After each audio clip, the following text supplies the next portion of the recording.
Welcome, everyone. We're just going to let people come on in, and then we'll start at exactly 11.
All right. Welcome, everyone. Today's webinar is titled Stable Accounts. What are they, and how can they help you invest in yourself? Today's webinar has been brought to you by Services for Independent Living and the Office of the Ohio Treasurer of State. My name is India Jones. I will be your webinar facilitator for today, and I am also the Community Services Manager here at Services for Independent Living. Just want to go over a few housekeeping rules.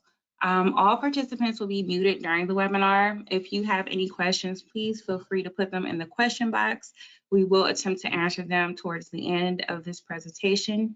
A recording will be available on our website at www.sil-oh.org in the archived webinar section. A copy of the PowerPoint that will be presented today is available for download in the handout section, so please feel free to download it if you would like. There will be a satisfaction survey that will pop up at the end of this webinar. Please fill it out. This is how we get our feedback on how we're doing, and we also get other ideas on other topics you all are interested in hearing about. If you would like to receive 1 CEU credit for attendance, and this is only offered to licensed social workers, licensed independent social workers, and social work assistants, please select yes on that particular question on the survey that will pop up directly after this webinar. We have a really great topic in store for you today. I want to thank Doug Jackson, who is going to be our wonderful speaker. He is the Deputy Director of Stable Accounts over at the Office of the Ohio Treasurer of State. We are very happy to have him here today to just kind of explain to us what stable accounts are and how they can be useful for us.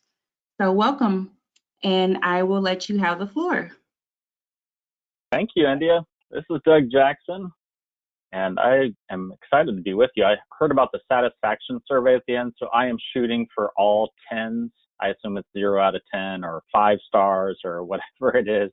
Now, I'm looking forward to being with you, not just to hopefully get a great satisfaction survey result at the end, but so that you can walk away with a deeper understanding of what a stable account is, how you can benefit from it. Here's what I know about stable account. I oftentimes talk to audiences and they're like, yeah, I've heard of that. And then when we go through a presentation, they learn so much more and say, thank you. Now I actually feel comfortable in using it. and that's where we want you to be today. So I'm going to be talking about it throughout. As India had said, we have the ability to answer questions as well.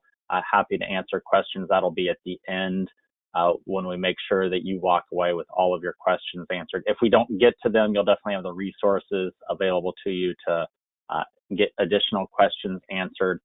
But we want to start at a place that really is before a stable account and answer the question, what is ABLE? Because ABLE is going to be used throughout this presentation along with stable, and I want you to understand how they interact together. So ABLE is the federal legislation that was signed into effect in 2014 called Achieving a Better Life Experience, which allows people with disabilities to save money, and that money does not impact their eligibility for public benefits programs like SSI, Supplemental Security Income, and Medicaid. So that is a game changer, a life changer for people with disabilities, because before ABLE existed, this federal legislation, the only money that you could keep, the resources that you could have in your name, had to be $2,000 or less. So I'm going to reference that often throughout the presentation today, that $2,000, what we call resource limit. So what did people do before ABLE account? Well, they went and spent down money. You're probably very familiar with that term, spend down. We do not like that term. We believe that that should be a term that is no longer used, because ABLE provides you the opportunity to save instead of spend down. Other ways that people managed money as they got close to or exceeded the $2,000 limit, they could hide it, right? They could put it somewhere in their home so that it didn't reflect on a bank statement. Maybe that was under a bed mattress or in the freezer. We do not endorse that. We do not encourage people to manage their money that way. But I have a background in serving people with disabilities, a career of over 22 years. Part of that as a case manager, part as a provider. I know that people did this, right? I'm not going to ask you to raise hands or disclose that you may or may not have done that, but we know that that's the way that people have been able to keep a little extra.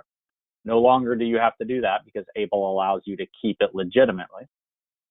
People also maybe put it in a separate account that wasn't in their name. Maybe it was mom and dad's bank account, or mom and dad would spend it on their child with a disability, even an adult child, but it was not in the child's bank account, so that that bank account of the person with the disability stayed below $2,000. But again, that is why ABLE exists, is so that people with disabilities can have more than $2,000 and keep their public benefits, so stay eligible for programs like SSI and Medicaid. So if you can go to the next slide, I'm going to talk a little bit more about what an ABLE account is, what it looks like.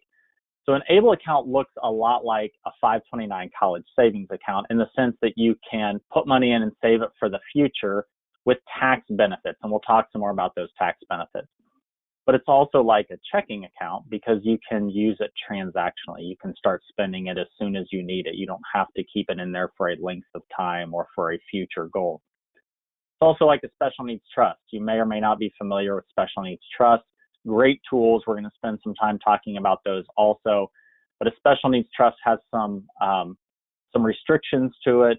You have a trustee in place versus the person with a disability having their own access to their own money.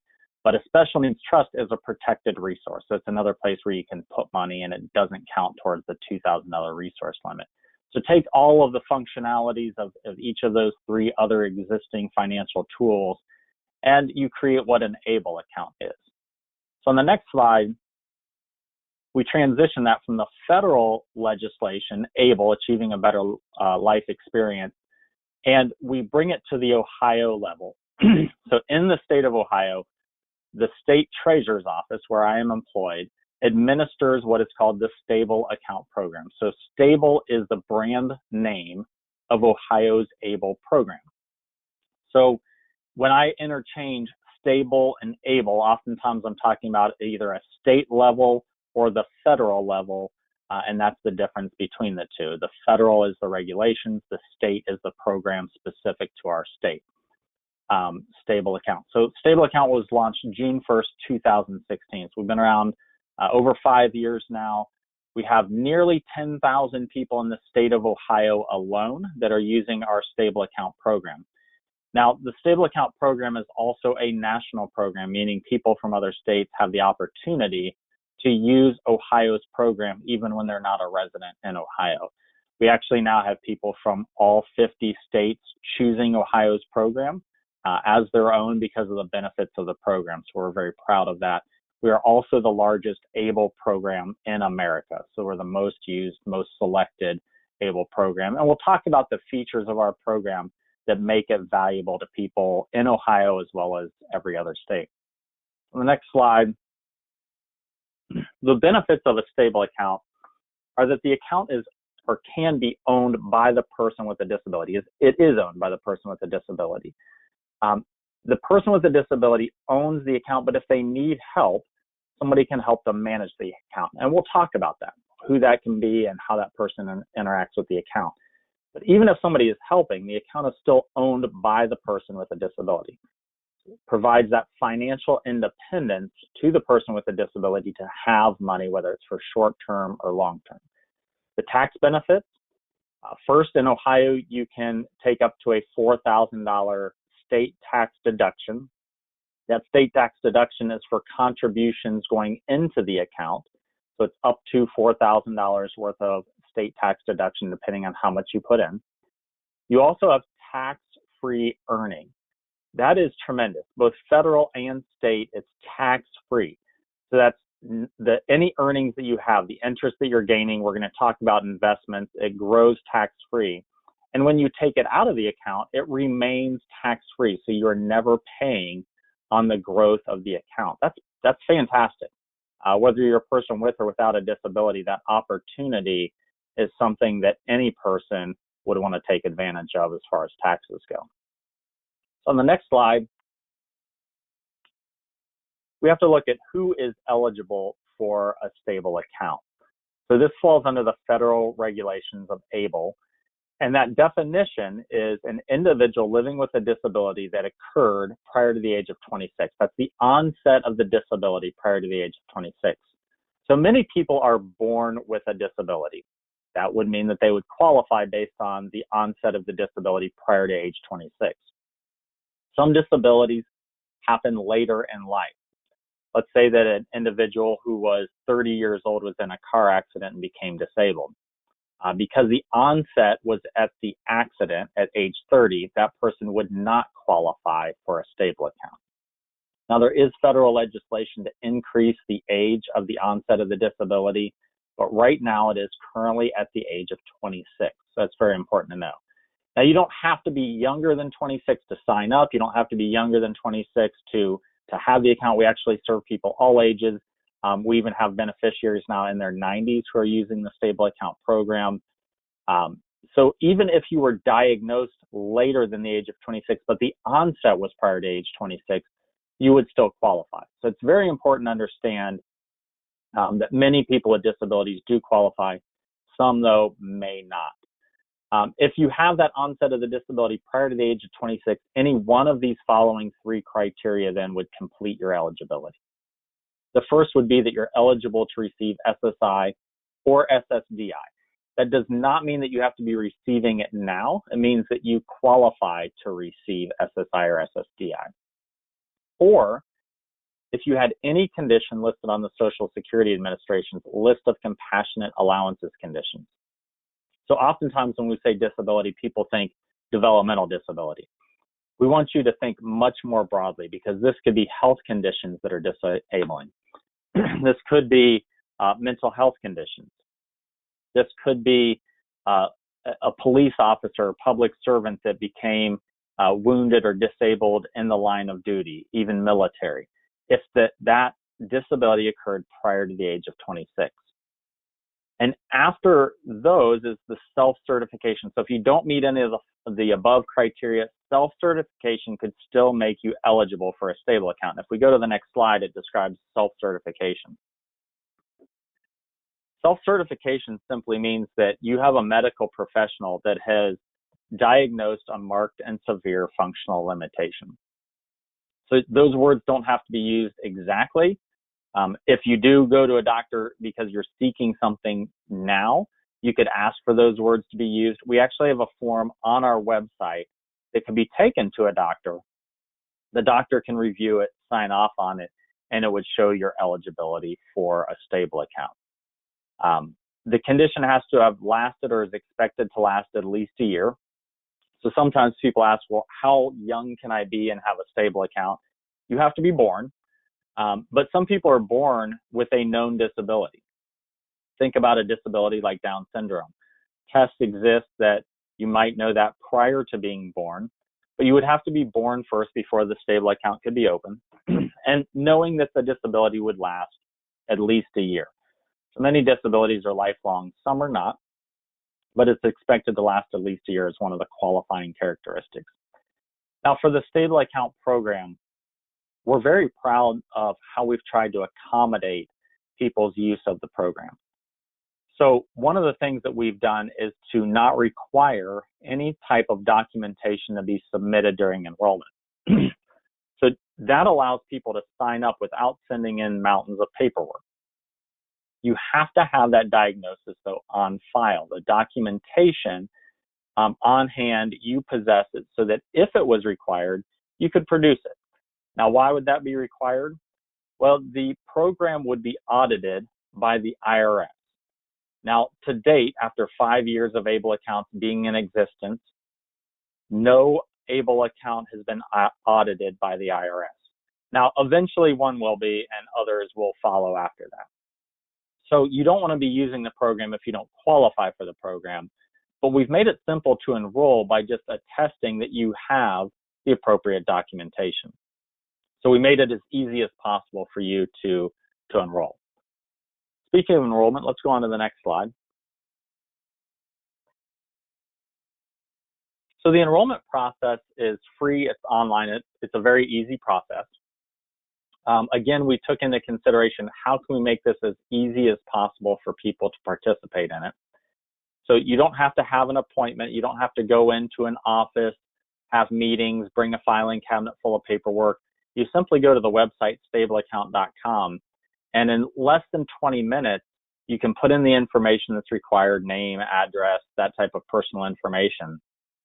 And with a $25 minimum opening deposit, now that's not a fee, it just creates a balance in the account, you would have an account opened. And then be able to continue to add to that account, save and or take out of that account, spend it when you need to. So we're going to talk about how to put money in, how to get money out in the following slides. So we go to the next slide. So the enrollment can be done by the person with a disability. Again, that's something that we take great pride in.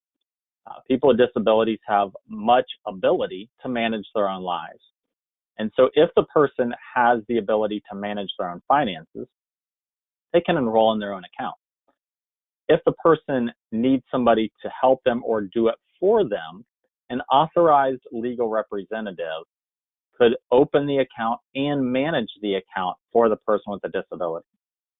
So an authorized legal representative is defined as this: a parent, a guardian, or a power of attorney. So it says guardian or conservator. That guardian would have to be guardian over financial matters. So in Ohio, that's called a guardian of estate. So in Ohio, there's two types of guardianship: guardian of person, guardian of estate. They would have to have the ability to manage the stable account. Now, in many counties in Ohio, we've worked with the probate court, and the probate court has given the guardian of the person special authority to manage a stable account. And that's very important because many guardians don't want to take on the full responsibility of guardian of estate, but they would help somebody with a stable account. So even the guardian of person can do that with a special court appointment. A power of attorney is a simple form. We have that on our website. It gives the person with a disability, if they can sign for themselves, if they are their own guardian, they could designate somebody through a limited power of attorney to manage their stable account for them.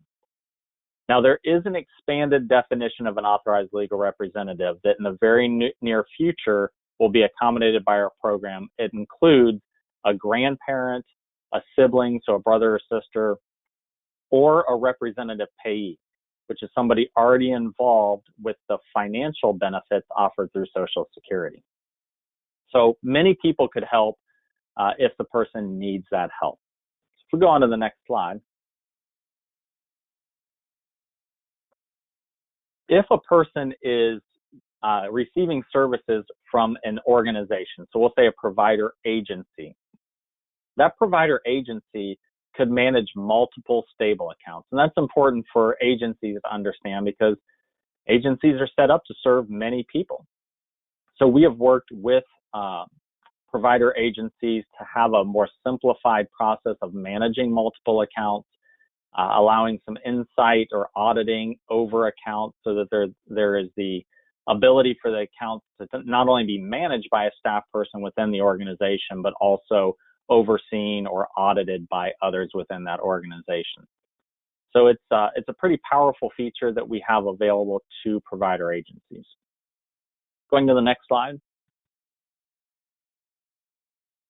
So how do you get money into the account? All right, we've talked about, are you eligible? How do you enroll? Those are very important because you need to have an account before you can fund it. But now let's talk about putting money into it.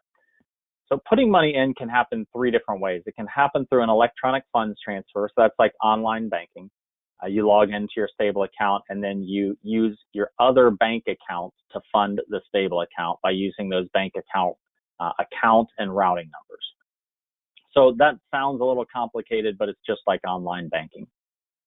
You could send in a check. So simply write a check. We provide the mailing address. It's a P.O. box. It's actually in Providence, Rhode Island. That's where our record keeper is at.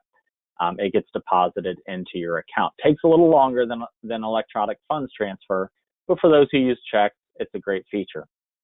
The next way is through a payroll deduction. So if you are working and you have a stable account, you can actually have money taken out of your paycheck and put directly into your stable account. That's a great feature because it helps people save. Whether you're a person with or without a disability, saving money is better done if it's automated and if it happens prior to you having the ability to spend it. So if it goes from your paycheck directly into your stable account, you have a much better chance of growing your stable account. So if we go to the next slide, it describes a little bit more about the payroll deduction. And we find this to be very important because there are employers who want to support their workforce of people with disabilities. And we like to work with those employers to make that possible. So if you work for an employer, whether they have more than one employee with disabilities, or maybe you're the only person with a disability, we are, as an office, as a stable account program, willing to work with that employer and you to help make this payroll deduction possible for you. So on the next slide, let's talk about some funding limits. And the next several slides we're going to go through fairly quickly. They're all summarized right here, but we're going to break this down. So on the next slide, if the person with a disability is not employed, they're limited to how much money they can put into an ABLE account, or Ohio's stable account. They're limited to $15,000 per year. That's a combined contribution from any source that's making contributions. So if mom and dad are making contributions, maybe your grandparents, your friendly neighbor, whoever it is that's putting money into your stable account, it all goes towards that $15,000 limit. Now, some people see that as limiting, but that is $15,000 that can be saved every year, year after year. And whether you're a person with or without a disability, that's a tremendous amount of savings on an annual basis. Now, if you're a person with a disability and you're working, we can go to the next slide, your limit is higher on what you can save. You can save not only the $15,000 of general contributions, you can also put in your own wages up to $12,760 of earned wages above and beyond $15,000. So that is a total of $27,760 worth of savings each year if you're a person who is employed. Now, our system is set up that it would reject any contribution that would put you over those limits, whether you're employed or not employed. We make sure that you stay within the regulations of ABLE account, and we would cut you off from putting in more money. But again, don't think of it as a limit. Think of that as a tremendously high amount of money to save on an annual basis. Now, the final slide on the contribution limits is how much the lifetime balance can be. So you're contributing year after year after year. Currently, that lifetime balance is $501,000. It's over $500,000. So again, to put the word limit in this presentation next to $501,000, we're excited that people have the ability to save $501,000 and maintain public benefits. So you can see you used to be able to save just $2,000. Now you can save up to $501,000. That's a game-changing difference. On the next slide, we allow for one more way of people to make contributions into a stable account, and that is through what we call the gifting page. So the gifting page is much like GoFundMe, where a person who owns his or her own stable account can put out an email or a text message or a message on social media that says, if you would like to give a contribution or a gift into my stable account, click here. And it allows anybody who receives that message to make a contribution into the account. They have no other access to the account. They can't see the balance. They can't make withdrawals, but they can make a contribution into an account. So that, again, provides even more ability for the account to grow. It also means that gifts, financial gifts that you receive, don't count as income. That's important for Social Security. And they don't count towards that $2,000 resource limit. So the gifting page, tremendous value for people who use this. On the next slide, talk just a little bit about investment. So there is an ability to take the money that's in stable account and to invest it. Sometimes I say that and people get very nervous. Like, I've never invested. I don't know about investments. I don't want to know about investments. That's okay. We do have an option called the bank safe option. It's just like a savings account. It earns interest, but it doesn't earn a lot of interest. You probably know that if you've had a savings account. Savings account is not there for the sake of growth. It's there to protect the money. So you could put it into the bank safe option, in which it's a FDIC insured savings account option. The other option you have is to use one or more of the 4 Vanguard mutual funds. So you can see there the options that are presented for Vanguard. You have an income option, a conservative growth option, moderate growth. As you go towards the right over to the growth option, you're investing more in stocks and less in bonds, which means that that is what we call more aggressive. So the market could be more volatile. You could see more ups and downs of your investment. But what we know about investments is over time, you experience the greatest growth with the more risk that you take. Now, we can't provide any type of financial advice to those who are choosing an investment option. Some people say, well, I need somebody to help me. Great, that's a good problem to have. There are people available to help you. Sometimes you would have to pay. That would be like a financial advisor to get their help. Other times it might be somebody you know who is skilled in this area. But that is an option that you have. It's not something that you have to utilize on those investments. Going to the next slide. How do you spend the money from the account? So it's important that once you have the money, you know that you can get it out and how easy it is to get it out. So when you spend money, when you take it out of the account, first you have to know that it is for a qualified disability expense. And people are like, oh, that's the catch, right? Really no catch to it. Qualified disability expense is simply this. It must be an expense for you, the person with a disability. It's not a tax advantage program to give money away to other people. So it is your money for you to be spent on you. And it has to help maintain or improve health, independence, or quality of life. Very broad definition. So some general categories are below. These are not all-inclusive categories.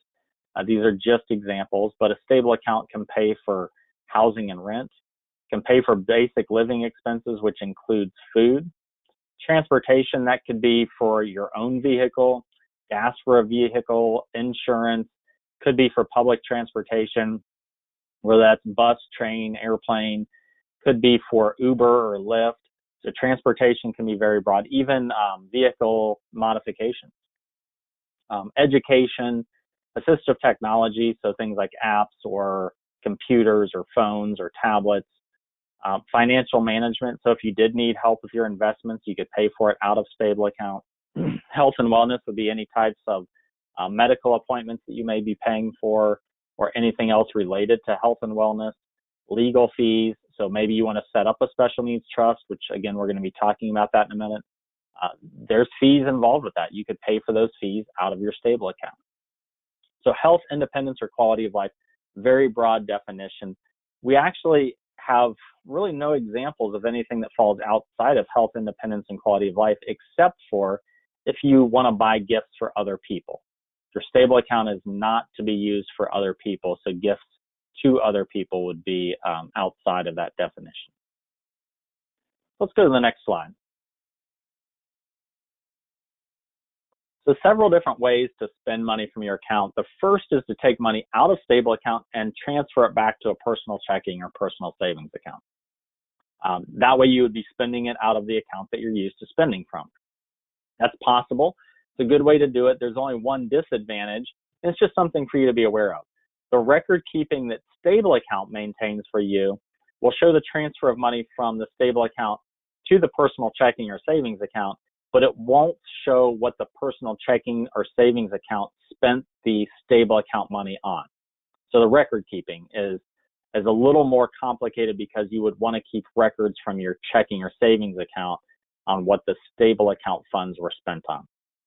So a good way to spend if you're a good record keeper. The next two ways, all of the record keeping, all of the documentation is maintained in your stable account forever. So the next one is what we call a third-party check. So you tell us who to pay, and we pay. It's much like online bill paying. So you would log on. We're improving the system right now. It requires a form to be submitted. It is in the very near future, hopefully within this month, going to be all automated and online, where you can just do it from your account and tell us who you need us to pay, and we pay it for you. The final way is through the stable Visa card. So the stable Visa card is a loadable debit card. It's very important to understand that it's loadable because there's a lot of value in that. So the card is actually worth $0 when you receive it. All of your money is in your stable account, and you can take whatever portion you want, small or large, and transfer it from your stable account onto your stable card. Your card can then be taken out and used. It can be spent wherever you need to spend it. We also have what's called a companion card. So let's say that mom or dad are managing your stable account for you.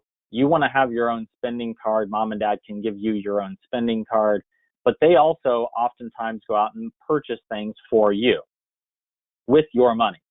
So they could have a companion card that would be loaded from your stable account, and they could go out and use it on expenses for you. So up to 2 cards, both connected to the same account. It tracks all of the expenses. It can be used any place Visa is accepted. It's got all of the fraud protection that Visa offers.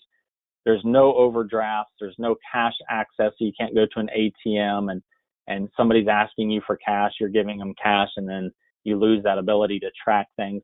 It is truly a card or a feature that makes stable account a very valuable program for people that we serve, because the spending is so easy using this card. So going on to the next slide. We talked about the limits of how much the account can have in it. There's one other limit that we need to talk about, and that's only for people who are receiving supplemental security income, or SSI. If you are receiving SSI and your stable account grows to have a balance of $100,000, then SSI could be suspended, not terminated, but just suspended, which means that it would stop paying those monthly SSI amounts until your stable account balance came back below $100,000. Now, why is it that Social Security did that? Well, supplemental security income is a public benefits program to help people pay for food and housing who cannot afford it. The Social Security Administration said, if you have $100,000 sitting in your stable account, you have enough for food and housing. So that is why the $100,000 amount is placed on the SSI limitations. Also, Social Security put this rule in. We talk about it because we want people to have a full knowledge of ABLE account restrictions, but this really, to date, has not affected anybody. If you take money out of your stable account for housing, you have to spend it in the same month. Only for the housing-related expenses. No other expense has to be spent the same month. So why would you take money out of your stable account and hold on to it? Well, if you transferred it to your personal checking or personal savings account, you have to spend it in the same month. But if you're paying for housing expenses through your third-party bill paying or your stable card, that problem is eliminated. You don't have any concerns over that problem. So we've solved the problem for you, but we just want people to be aware that that could be an issue. Also, SSI is based not only on how much you have, the $2,000 resource limit, but on how much you earn. So if you're working and you're placing money into your stable account, that does not reduce your countable wages. So all the money that you earn is still counted as earned income. SSI does go down the more you earn. We know that. People who have been in the benefits world for a long time understand that. It's always difficult because you're not sure how much it's going to go down for every dollar you earn and how that's going to impact you. But if you put it in a stable account, it does not reduce the countable income. It does allow you to save that earned income and have more than $2,000. So it is that resource protection. Now, I know those things can be confusing. That really gets into the weeds, but we want people to be fully aware of how SSI considers an ABLE account. So on the next slide, we're going to stay in the weeds just for a few more minutes and talk about what happens if the account holder passes away. So in the past, if you never had more than $2,000, you really never had to worry about what happened to your money after you passed away because you didn't have much money. With an ABLE account, you now have the opportunity to have money. That's a great problem.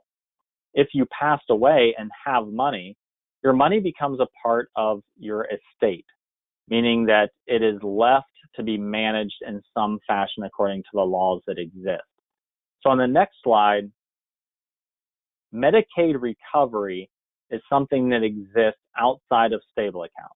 It's always existed for people who receive Medicaid services, that if you have money when you die and you've been receiving Medicaid services, the money you have in your estate could be recovered by the state Medicaid office for the value of Medicaid services. But here is the great protection of a stable account. They can only recover the value of Medicaid services since the date the stable account was open. So if you've received Medicaid services for the last 20 years, you open your stable account today, and you die 10 years from now. They could only recover the value of Medicaid services from today forward, not for the last 20 years. And that's a protection. It also allows, the stable account allows you to pay for all outstanding qualified disability expenses after death, including funeral and burial. So that may exhaust the amount of money in your stable account. A funeral and burial can be thousands of dollars. So right now, here's just a fun fact for you on the side. The average stable account balance continues to grow. We're up to about $9,000 now. Now we celebrate that because that's $9,000 more dollars than a person with a disability could save without stable account. But if somebody passes away with $9,000 in their account and they've received Medicaid services, Medicaid could say, we want to recover the value of some of the services that you've received for free through the Medicaid program. Well, if you pay for funeral first, you might exhaust that full $9,000 and there is no money for Medicaid left. However, if there is still money after the Medicaid recovery, that money still goes to the estate and can be left to future generations, or if you have a will, wherever your will directs it to be left. If you do not have a will, then it would be handled according to the probate court laws for an estate. Again, that's some confusing stuff. Just want to talk about some of that. If there's questions about that, we'll hit those in the end. In the very end, as we're wrapping up some slides, we'll go to the next slide. There is an account cost. It is a pretty small cost. It's a minimal cost, $2.25 per month for an Ohio resident. If you're outside of the state of Ohio, it's $3.25 per month, again, we have people from all 50 states utilizing our program. So people from outside of Ohio are still saying Ohio is the best program, even at $3.25. If you're in Ohio, you're getting a discounted rate, $2.25 per month. Now it's charged quarterly, so you won't see it on your account statement except for 4 times a year, and it'll be at a $6.75 charge per quarter. And then if you are investing your money between a 0.19% to 0.33%, so far below 1% asset-based fee for the investment services. So for those who are in the investment world, they look at this and they're like, how did you get the fees that low? Because we are a part of a public institution, a public agency, the Ohio Treasurer's Office, we get what's called an institutional class fee. It's the lowest investment fee that you could possibly get. So very good, low fees on the asset-based fees. So going to the next slide. We've talked about special needs trusts several times. I've referenced them. A special needs trust, great tool. And it can be very complementary to a stable account because a trust can make payments into the stable account and allow the stable account to be the spending vehicle of the trust, making money more accessible to the person who has the trust. So that for the purpose of more accessible money, great way that the two tools work together. Also, trusts don't have any limits on how much money can be put in. That's very important because if you received a $100,000 life insurance policy, you're a person with a disability, maybe you got that from your parents who passed away. What do you do with it? Well, to protect it, you'd put it in a trust. Trust can take an unlimited amount of money. But if you want to be able to have direct access to it, you could have the trust fund the stable account and spend the trust money out of the stable account by controlling it yourself. So the stable account has some broader spending power. It can be used on housing and food where a trust cannot. The stable account allows money to grow tax-free. The trust does not. You're going to pay taxes on the growth within a trust. You get the state tax deduction in the stable account where you don't get that from a trust. But really the purpose that we see, the biggest benefit of the stable account is this, that the stable account can be created by the person with a disability and accessible to that person with a disability to manage his or her own funds. We see that as very empowering.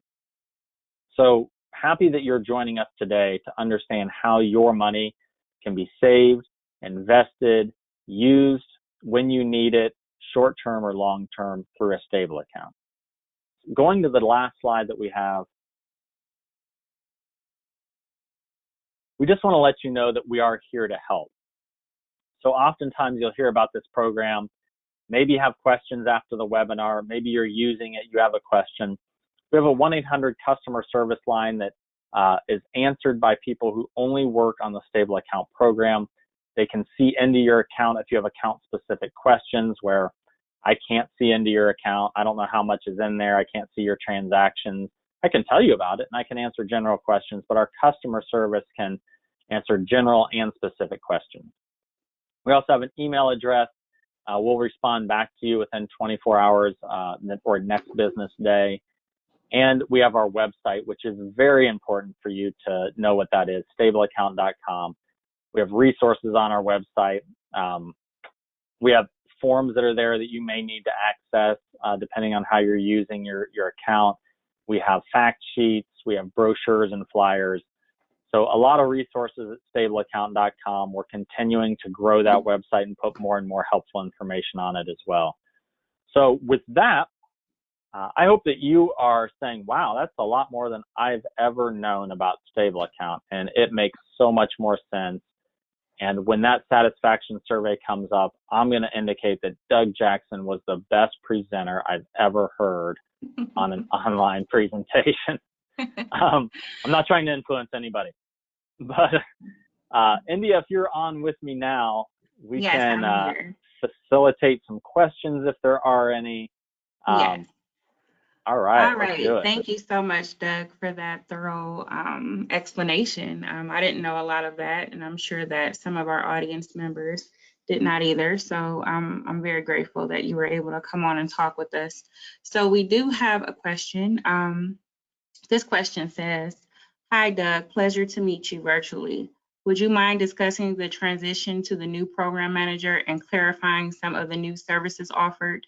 I am hearing from a lot of families about difficulties assessing the online services due to various technological barriers.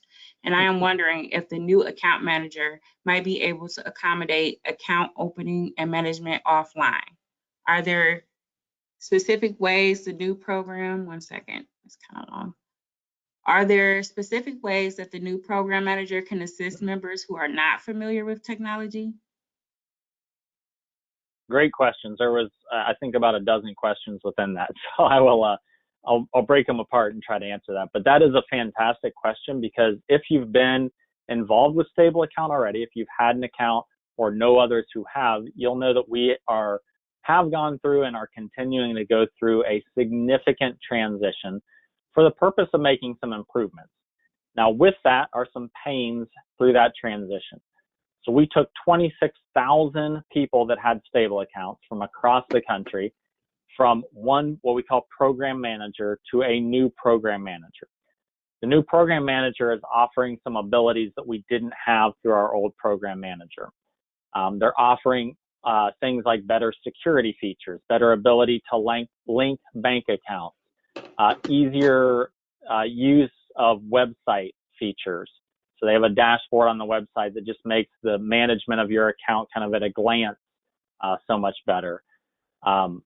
They are using the gifting page in better ways. So the gifting page can be shared with more people, and limits can be put on it, and it has a new design to it. So there's definitely improvements that we are gaining by the change, but we've also experienced some growing pains through that. So as we transitioned 26,000 people over, many people needed help re-logging into their new account. Our customer service was overwhelmed for quite some time. Our call periods did go up, our holding periods, and we've brought those back down. We've added customer service to this customer service team, and we are hopefully eliminating those problems that long term that will not be an issue for us. But yes, I definitely acknowledge that we had some of those growing pains along the way. As far as help to people who might not have as much technology experience, what we do have in our program is an online tool. It's internet-based. You have to be able to manage things online. Our customer service has realized more and more their role in helping people by talking them through the online experience. But to be honest, we can't take away the online experience, because that is the way the account is managed. So we are trying to improve how we navigate that with people. One of the features that we added by going to the new program manager is, with the permission of the caller, they can actually log on and screen share with you, navigate with you on your screen. So actually help you click where you need to click, see what you're seeing, you can see what they're seeing, and they can walk with you through that. So that is a tremendous improvement. It does take the permission of the account owner for that to happen. It's permission on the phone as you're talking with them. We also added a chat feature. So our chat, if our customer service center is open, if you don't want to be talking to somebody on the phone, you can use a live chat to be able to get that assistance. So some of the things are going to take some more time as we continue to make those improvements. Some are improvements already in place, and we hope that we're getting over that growing pain season. I hope that answers your question.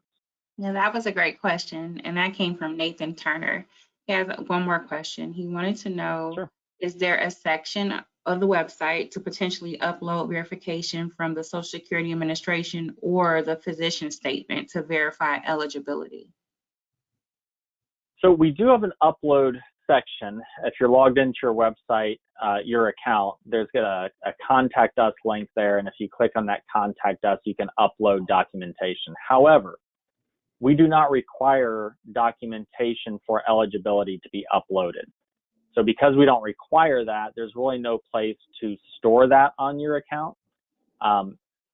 So it wouldn't be needed for you to upload those documents unless through what we call ID verification. So for security purposes, if you fail in ID verification, and there's a few reasons why you might fail in that.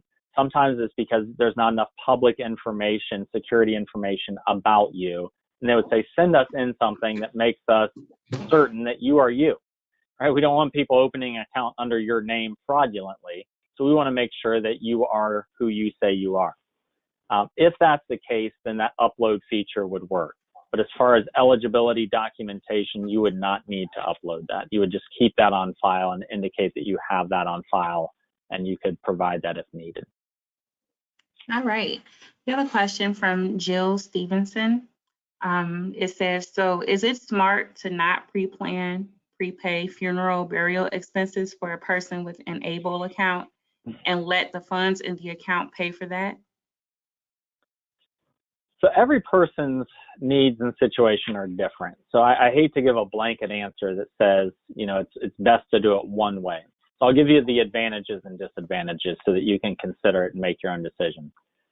Pre-planning funerals, one of the advantages of a pre-planned funeral is that the burden of planning the funeral is removed so that when you are gone, when you've passed, those who survive, whether it's your children, your family, your loved ones, whoever, who are going to plan that funeral, they don't have decisions to make because you were involved during your life in making those decisions for your funeral.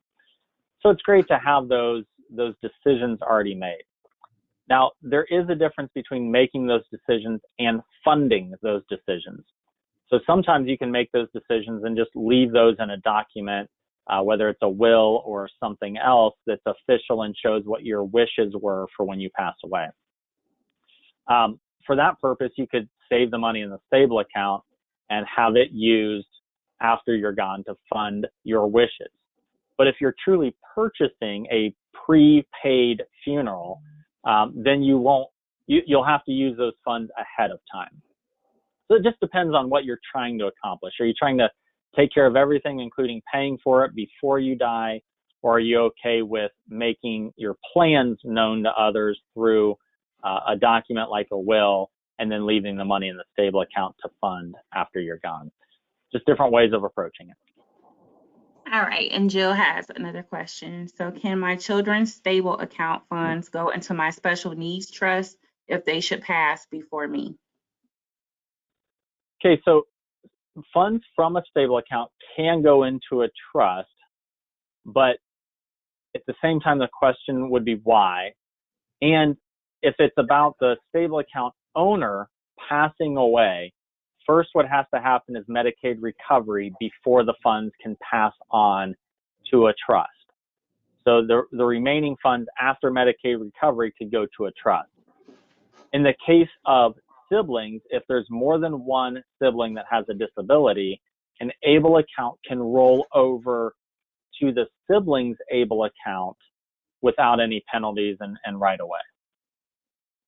So it just depends on the family situation on if the siblings have a qualifying disability for a stable account or do not. So that's going to take, again, some individual planning on that individual circumstance. All right, and then we'll take just one more question. This one is from Danielle Clay. Thank you for all of the information. If you choose to invest the money in your account, do any profits made count towards the lifetime benefit limit? Good question. There's something really thinking long term. I like that. So the lifetime balance limit does take into consideration both the contributions and the interest earned. That lifetime balance limit is currently at $501,000. So first of all, it's going to take you a long time to get there. You might not ever get there unless you're maximizing every year or have many, many years to contribute or are growing, at a great growth rate, a great interest rate. Those are all going to be contributing factors towards reaching that $501,000 limit. Also know that limit changes, it increases over time. Where did $501,000 come from? Well, the ABLE account legislation for Ohio allows the stable account maximum lifetime balance limit to be equal to the 529 college savings limit. So that limit is $501,000. That changes every year to couple of years. We've already seen that go up over the 5 years that we've existed 3 times. We expect that college costs will continue to go up. So as college 529 maximum amount goes up, so does the stable account, meaning that in the future, as years go on, the stable account maximum balance could also go up. A little more detailed answer on that. If you got to $501,000, the interest could continue to grow beyond that. It's okay that your account goes above and beyond $501,000. You just can't contribute any more funds towards that account. So you're limited on your contributions until the account balance was below the $501,000 again. That's a very detailed answer to a very good question. All right. Well, I just wanted to thank you again for coming on to speak with us in more detail about this. There's a lot of great information. I will make sure that you get the survey results so that way you can see everybody's comments personally. But I can tell you from experience of doing this a couple times a month that you blew it out the water. You answered questions. You kept everybody interested. I just wanted to thank you again for coming on here and teaching us something that we didn't know a lot about. Well, we love talking to Ohio groups. We love talking to even national groups and groups outside of Ohio, but we're in Ohio. We want to treat our Ohio residents the best, and we want to make sure that stable account is working for you. So thanks to you who have already opened an account. Thanks to you who have been patient as we've gone through the growing pains. As minimal as those were, we know that any pain is significant to you and it inconveniences you. But we are excited about the improvements that continue to be made to our program to continue to serve you better. So you've got the information on your screen still, as well as that presentation that'll go out to you. So let us know if we can do anything to help, but excited to be with you today, and thanks for the opportunity. Thank you, and everyone, please stay safe. Yeah. Bye-bye.